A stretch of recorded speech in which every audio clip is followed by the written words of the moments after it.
In recent years, Family Dollar has made some commotion in the business news world, from structural changes to an unexpectedly positive outlook during the COVID-19 pandemic. But there's a lot you don't know about this popular chain of stores. This is the untold truth of Family Dollar. Many people in their early 20s are most likely in school or working entry-level jobs, not opening what would be the first of thousands of stores across the country with one simple concept: nothing is more than $2. But Leon Levine, the Family Dollar founder, was not without experience in the discount shop game. As a kid, Levine and his brothers worked in their father's department store, a shop called The Hub. Then, a series of events threw Levine into a more demanding role. His father died in 1949, and his brother was drafted into the Korean War.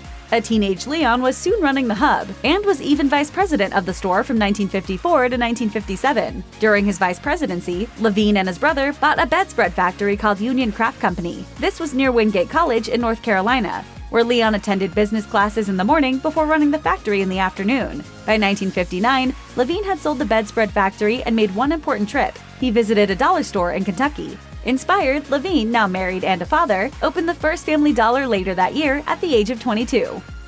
Founder Leon Levine started the Family Dollar chain in November 1959, with its first location in Charlotte, North Carolina. Levine opened the store with about $6,000. According to the Family Dollar website, the only other concept Levine was shooting for, aside from all the products being $2 or less, was the idea that the customer should always be happy. Soon, Levine had 4 stores in the Charlotte area. Then, Family Dollar had expanded into South Carolina by 1961, underselling the shore stores at Myrtle Beach in swimwear and towels. By 1967, Family Dollar had 27 stores operating in 4 states in the Southeast, with annual sales reaching more than $5 million.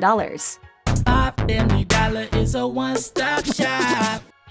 The 1960s was a time of major growth for Family Dollar and its founder. Meanwhile, the 1970s started with another milestone. Family Dollar went public as a company. But even though the young chain had opened its 100th store in 1971, soon to be followed by its 200th store, the decade would prove to be a challenge. By the mid-70s, major shifts in the American textile industry had major effects on Family Dollar's southeastern-based consumers. As workers in the furniture, textile, and tobacco industries were laid off, the discount store began to first see declining sales, dropping as much as 50% in 1974 and 1975. But the scrappy chain put together new marketing, began to relax its reputation for selling items for less than $3, and added an electronic data processing system. Things soon stabilized. In the end, Family Dollar was fine. Annual sales flew past $100 million by 1977. If somebody called me cheap, I take that as a compliment.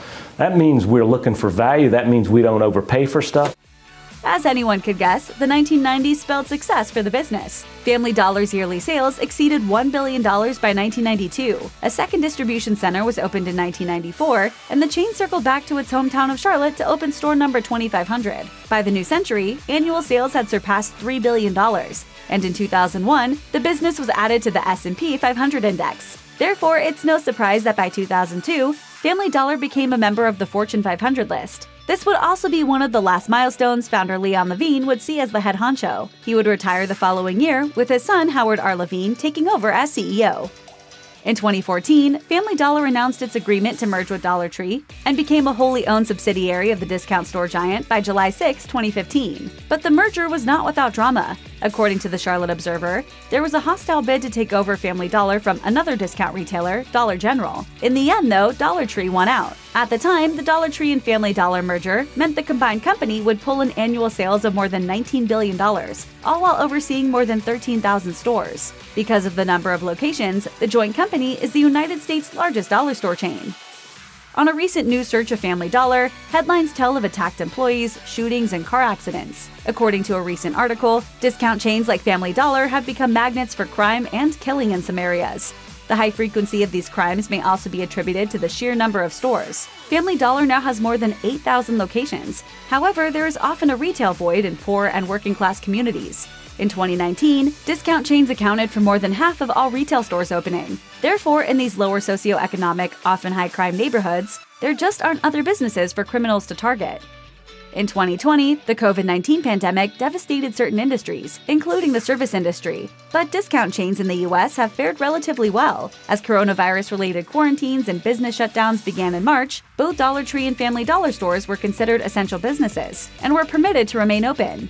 As a result, both stores saw a huge uptick in sales, with items like cleaning supplies, sanitizer, household products, paper goods, food, and medicine practically flying off the shelves. For this reason, renovation plans for several of the stores had to be temporarily suspended.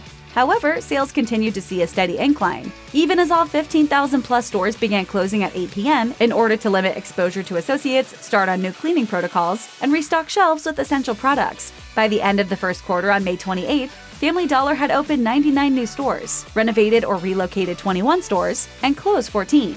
As a result, sales for Family Dollar increased by 15.5%. Check out one of our newest videos right here. Plus, even more MASH videos about your favorite stores are coming soon. Subscribe to our YouTube channel and hit the bell so you don't miss a single one.